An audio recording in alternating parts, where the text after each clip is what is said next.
পাউরুটি দিয়ে বানানো এই ডেজার্ট কখনো খেয়েছেন? না খেলে একবারের জন্য বানানোর অনুরোধ জানাচ্ছি। খেতে কিন্তু খুবই ভালো হয়, অনেক সফট, মুখে দেওয়ার সাথেই যেন মিলিয়ে যায়।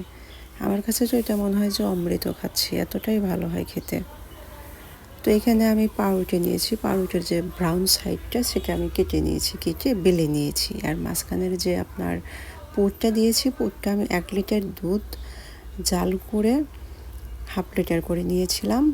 আর দুধের ভিতরে দিয়েছিলাম আমি স্বাদ মতো চিনি, কনডেন্স মিল্ক দিয়েছিলাম 3 টেবিল চামচ, গুঁড়ো দুধ দিয়েছিলাম 2 টেবিল চামচ, আর স্বাদটাকে ব্যালেন্স করার জন্য 1 চিমটি লবণ দিয়েছিলাম। দেওয়ার পর ঘন করে জাল দিয়ে নিয়েছিলাম। নেওয়ার পরে এই পুরটা আমি রেডি করেছিলাম। তো একই প্রসেসে আমি সবগুলার পাউরুটি গড়িয়ে নেব।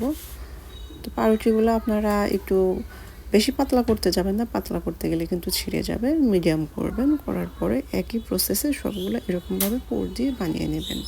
এটা খেতে এত ভালো লাগে, বাচ্চারা তো ভীষণ পছন্দ করবে, বড়রাও খুবই পছন্দ করবে। আর ঈদ তো যেহেতু চলে আসছে, ঈদ মানেই তো মিষ্টি কিছু, এরকম অনেক ধরনের ডেজার্ট আমাদের খেতে ইচ্ছে করে। ঈদের ভিতরে অনেক রকমের মিষ্টি খেতে ইচ্ছে করে। তো একবারের জন্য বানাবেন, খুবই ভালো লাগবে। তো সবগুলো আমি একইভাবে গড়িয়ে নিয়েছিলাম। নেওয়ার পর আমি একটা বলে এরকমভাবে একটা একটা করে বসিয়ে দিয়েছিলাম। তো কাজটা একটু সাবধানে করবেন, তাড়াহুড়া করতে যাবেন না। তাড়াহুড়া করতে গেলে পাউরুটিটা খুলে যেতে পারে বা ভেঙে যেতে পারে, তার জন্য কাজটা একটু সাবধানে সময় নিয়ে করবেন।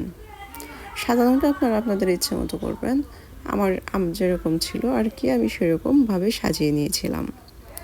তো এর ভিতরে আমি আর কি মালাই ঢালবো। মালাইটা আমি যেরকমভাবে বানিয়ে নিয়েছিলাম, 1 লিটার দুধ নিয়েছিলাম। দুধ নেওয়ার পরে দুধের ভিতরে আমি কর্নফ্লাওয়ার দিয়েছিলাম 2 টেবিল চামচ, কনডেন্স মিল্ক দিয়েছিলাম 2 টেবিল চামচ, গুঁড়ো দুধ 3 টেবিল চামচ দিয়েছিলাম। দেওয়ার পরে দুধটাকে ঘন করে জাল দিয়ে নিয়েছিলাম।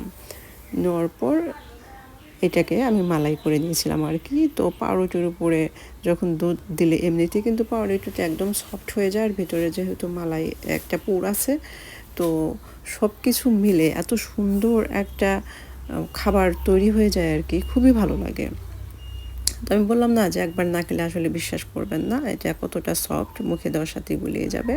তো এই স্বাদটাকে আরও বাড়িয়ে দেওয়ার জন্য এখানে আমি কিছু বাদাম কুচি অ্যাড করে দিয়েছিলাম আর কি।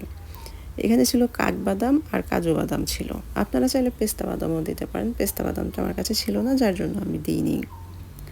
তো এরপরে কিছু কিশমিশ দিয়েছিলাম। কিশমিশটা খেতে আমার খুবই ভালো লাগে, আপনাদের ভালো না লাগলে আপনারা বাদ দিতে পারেন, তাতে কোনো সমস্যা নেই। তো সব মিলে আমার কাছে খাবারটা ভীষণ ভালো লেগেছিল। আশা করি আপনাদের কাছেও খুবই ভালো লাগবে। তো এই ছিল আজকে আমার ঈদ স্পেশাল ডেজার্ট রেসিপি। তো ভালো থাকবেন সবাই, আবার দেখা হবে নতুন কোনো রেসিপিতে। আল্লাহ হাফেজ।